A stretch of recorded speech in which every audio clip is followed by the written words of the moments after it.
So, our main card, we've got three very intriguing fights before we get to the title double header, people. And we still have one more debut. One more debut up in there, right? So we start off with Wellington Truman against Rodolfo Vieira in the middleweight division. Our sole middleweight fight on the card, people. Okay. So the prodigy Wellington Truman, he is 17-5 and coming off a win in his last fight, which he definitely needed. You know what I mean? He definitely needed that win. It's been a bit of an up and down situation for him since coming to the UFC. Lost his debut against Carl Roberson. He then beat Marcus Perez, but lost to Andrew Sanchez and Bruno Silva. So he managed to get a split decision over Sam Alvey, and that was August last year, you know. Um, and yeah, he's got some skills, right? He does have some skills, and he does have a few submissions on the record.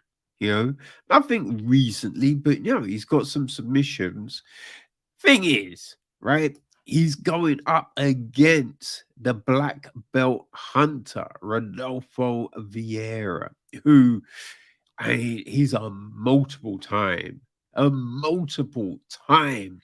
jiu-jitsu world champion. You know what I mean? He's 8-1, coming off a win in his last fight. Right. And he will be known because in a lot of people's upsets of the year or submission of the year was his loss to Anthony Fluffy Hernandez, who got him in a guillotine, right, at UFC 258, Usman v Burns, in February last year. Right, which was a shock. But right, the thing with that submission, and no shade on the Mendes, but it was a great win. Right, he came back with a plum in that fight. But I think everyone would fairly say that submission came because Vieira was so fatigued. He was crazy. Was insane. Now he did course correct. He beat Dustin Stolfus. You know what I mean? In July last year, got a third round rear naked, and in that fight, you could definitely see he'd worked on the cardio. Wasn't perfect, but he'd worked on it. He was modulating the output a lot better. All right. So yeah, he came back with a win. And that was July. So I think if he's sensible, he still would be working on the cardio. But when you take those skill sets, the jiu-jitsu and everything else, I've got to go with Vieira for the win in that one, people. You know what I mean? You gotta go with Vieira. So we then go to the bantamweight division, right? So yeah, that's our second bantamweight and our third, sorry, our third and last bantamweight fight on the card. We have Sadid Nurmagomedov against Cody Stamann. Right, so Stamann, the Spartan, he's 19-4-1 on a two-fight skid. So yeah, he's lost. I mean, those last two fights, right? Jimmy Rivera, that was July 2020, lost a decision, and then he lost a decision to Marab in May last year. And I mean, Marab just put him on him. So yeah, props to Stamann for staying in that fight.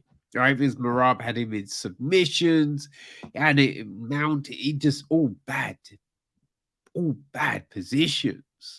So Stamann is tough, right? He's got a win over Brian Kelleher, Young Sadong, right? Two very good fights. Alejandro Perez, you know, got Aljamain Sterling, the current champ in a knee bar, right? Beat Brian Caraway. Um, he retired Tom Duquesnoy, right? Duquesnoy was the young gun coming in. He was very impressive, but yeah, Stamann beat him, you know. So Stamann has got some very good wins. So yeah, this current situation is just it's a bit rough, you know what I mean? But we know his quality. Now he's going up against um Sad Said Nurmagomedov, right?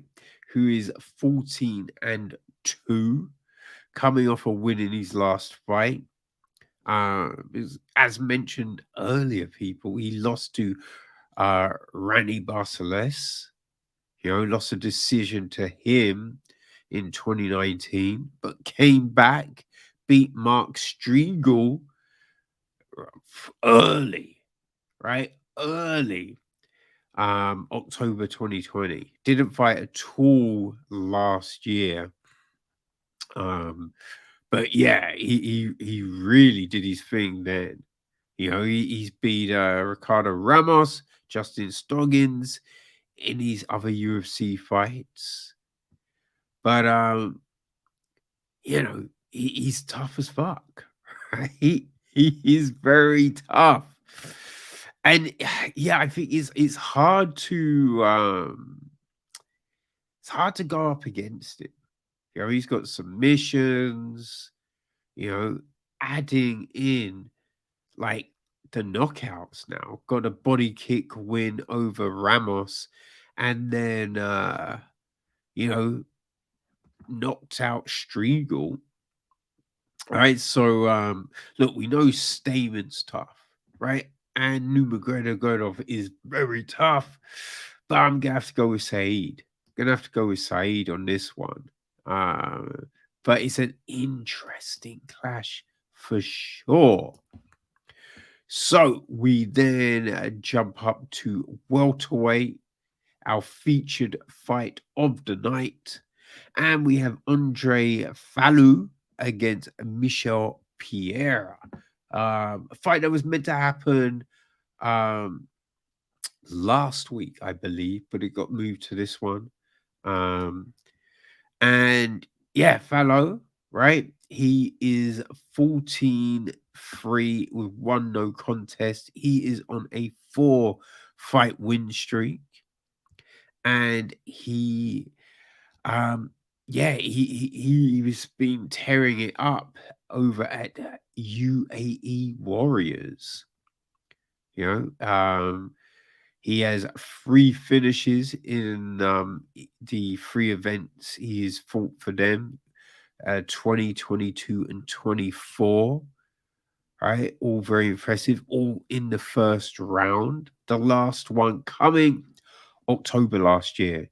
He actually fought um June, September, and October. So yeah, kept a busy schedule, right? He also fought January last year, so 4 fights, right? And that first fight was, I think it was one a lot of people took notice of him, right? It was ex MMA one, and he flatlined James Vick in that fight.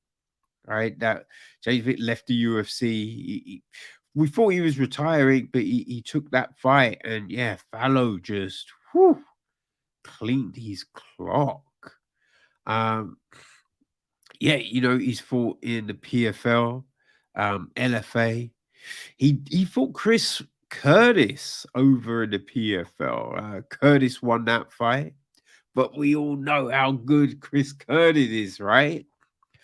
Yeah, no. So look, Philo is very tough, very tough, and he fights out of Stanford MMA, right?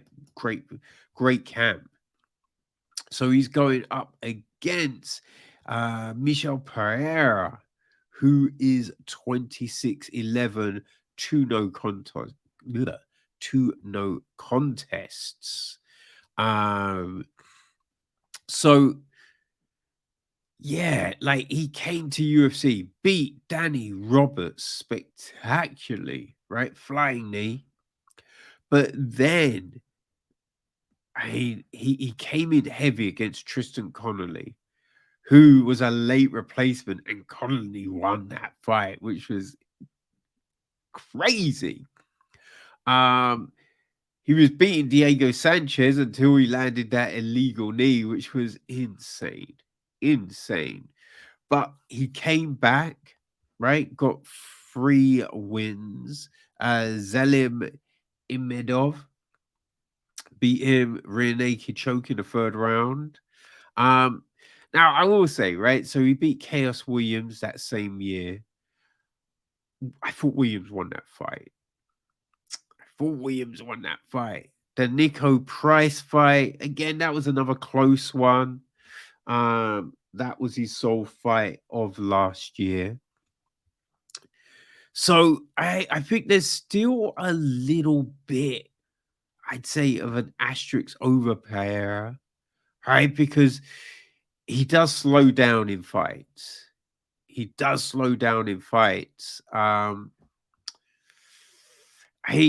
not doing as much of the crazy shit as he did do, right? Which is one thing. But yeah, I'm actually gonna go with Andre Fallow to get the win in his UFC debut. You know what I mean? That's what I'm gonna do, people. I'm rolling the dice. It should be a fun fight, though, to lead us in to this title double header.